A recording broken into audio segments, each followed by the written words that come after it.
disengage, but definitely not enough to combat the amount of divers that FPX has. You have some side lane pressure coming out with Rise Nocturne. You have some pick potential, a bit of dive. It's kind of a... you do have some early skirmishing potential with the Volley Bear. I think especially in your like topside 2v2s and 3v3s, you will come out extremely strong. Volley Bear just, you have Stakali, and then maybe you can try and enable that into letting Xiaopeng get his advantage. We know he's going to clear faster than Tien, set himself up to be a bigger carry, but to me, when it comes to the mid game is where I look at TT's comp and I was thrown, right? And had to burn the flash because of that. So I think he was predicating it thrown behind, but we're going to have a 2v2. Nuguri doesn't have flash. No, he doesn't have flash, but underneath the tower! Oh, God damn. Even without his flash, even with all the pressure that TT can put down, they are still able to trade 1-for-1. And for FPX, that's fantastic because the 20... is able to get some damage back out onto Patch, but that's because we saw an early back come out from Chris, but Nuguri might be dead again. Oh, Nuguri, he did not expect the Cougar in the bush, and Xiaopeng picks up his second kill of the game, and this still does hit even when Akali is shrouded, so damage does come out, but not able to set up anything just yet.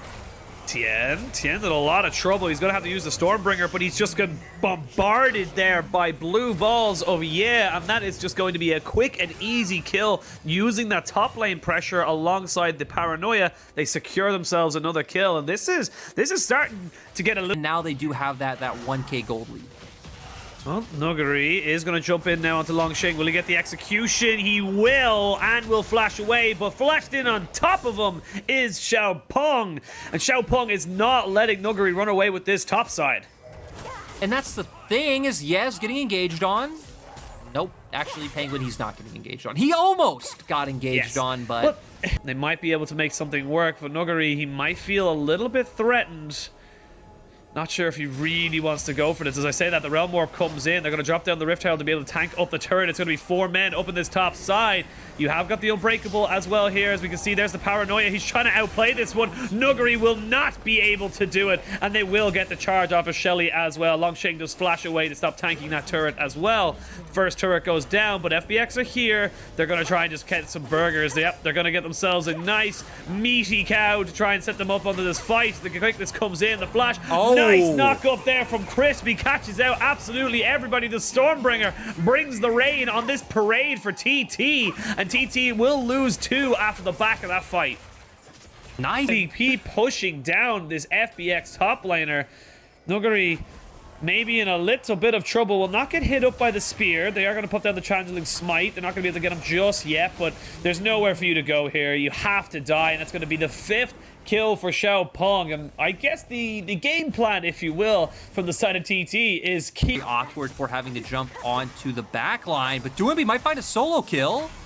He does find a solo kill, easy as you like. They were not expecting the Akali lane swap as Dragon was spawning. They're down. Oh, Nuguri's here. Oh, no. Everybody's here. Nuguri and, of course, Crisp. And you, sir, have been baited and outsmarted. FPX looking to try and drag back this slight gold lead to be an equal footing. And I like that a lot from the side of FPX. They're saying, all right, you want to try and play this kind of game of pick and, you know, catch the mouse or whatever it is for them. We're going to play the exact same style as leading them to that. I'm expecting we get the pro view in the solo kill as well. Putting the brush, lands the E into the E2Q, and I mean, just nice job. He's getting multiple procs of his pass. The bot lane, but they might have snuck themselves in. FPX, no, they've been spotted. They have been... The mission has been compromised, as we do see now the TV coming in for Doumbé, the quickness. Xiaopeng might be in a lot of trouble. The Paranoia is really, really good just to try and stop this Akali from getting on top of the Nidalee, but it will not stop enough. We will see a trade of 2-for-1. The Akali was all that she wanted was that Nidalee. Doumbé only wanted Xiaopeng, and with no jungler and your most fed member, FPX should be able to put themselves on the soul point. I mean, Longsheng was able to find LWX, but at the end of the day, Doumbé is the force to be reckoned with on the side of FPX. He finds his way into the backline, and I mean, Xiaopeng just getting caught off guard initially, chunked down to like 20% HP, so never even able to be part of the fight, try to chuck out some spears and get a massive amount of damage down. Oh, effectively. Right now we see TT trying to bait a fight in the mid lane. They might have found one, but I think Tien should be fine.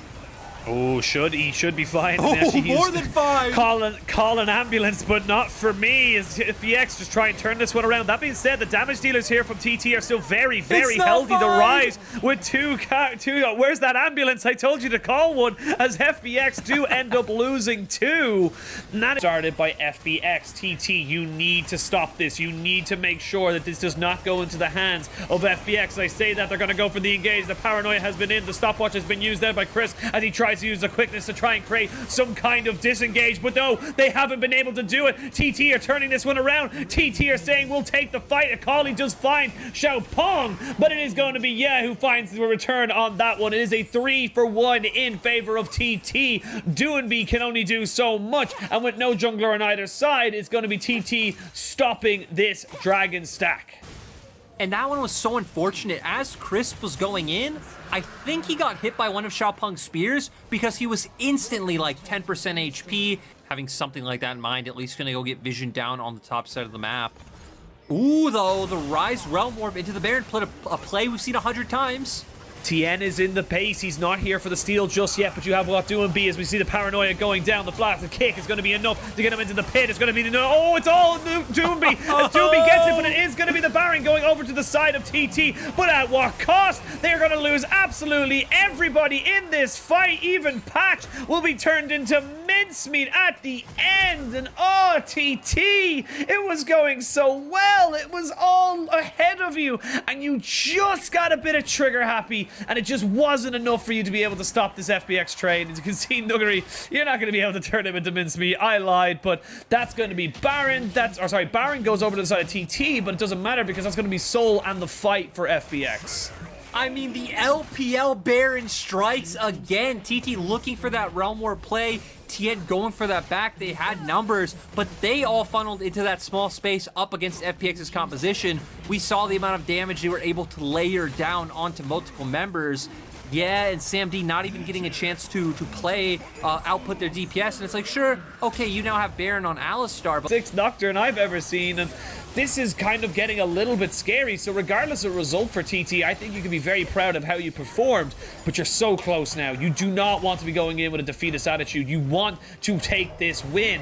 Baron is live. They're going to try and use it as a go button, try and jump it onto the backside. They may have found a kill. They have found the Rise. That is a huge amount of damage no longer available here, but TT still have the Ezreal. TT still have Xiaopeng. TT still have ways of getting this. This Kaiser is doing so much onto this backside as Patch just about stays alive, but I can't say the same for his top laner. Everyone jumping in, jumping out. This Ezreal is getting damaged. This Ezreal is still doing damage. Sam D, we know he can pop off. He's trying to sustain. He's trying to get it. Oh, no! he misses. If that Q lands, he's able to take it, but not quite today. And now Nuggery trying to fight off this Xiaopeng Nidalee.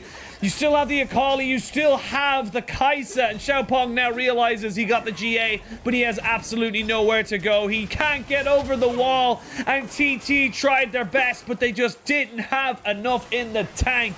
FPX will take Elder. They'll probably transition that immediately into a Baron, and we should see the start of the end for TT in Game 1. And that was so tragic for TT. The Rise off to the side over the wall. FPX quickly realized, hey, this guy's dead. Let's all funnel onto him. They have the numbers advantages. We're going to see here. Yeah, going to the opposite side of the fight. Instantly, the engage comes out from FPX. TT almost pull it back. Sam D doing a ton of work. Long Xing finds his way onto the backline as well, and he's extremely tanky at this point. And the front line doing such a good job of just buying space. Nidalee spears coming off the back end. Constant Mystic shots coming out. And Sam D was trying to make a hero moment out of this. He's going to E over the wall. We thought maybe he could do it, but he's going to miss one crucial Mystic shot here. Oh. He probably still would have died, obviously, but I don't know how close to cooldown. Like, you're just waiting for that last half item there for Yi on this Rise, which you'll pretty much be able to get before the next fight. And in 40 seconds, this Elder's gone, and we go back to a kind of a very even game state. So for FPX, they're going to look to try and force the issue right here, right now. Yeah, and LWX being a little bit spicy with the engage. TT do have a ton of poke, but poking through these Baron minions is going to be quite hard. FPX are going to be the ones angling for an engage. They only have one more turret to get on the bottom side of the map. We expect the FPX members to start hovering there so Nuggery can find it. TT are probably going to be forced into an engage, or FPX will just take their base. Yeah, that's going to be the third inhibitor of turret falling. As we see now, the turret's being turned off in the Nexus, and that's going to be a quickness on top of who gets caught again. He's dead. There's enough of an Elder Drake for the next 2 or 3 seconds to be able to finish off these kills, and they will finish the game. It wasn't pretty. It wasn't easy, but FPX come out on top in this game and take a 1-0 series, and you can see it on their faces there. They are not happy with that performance.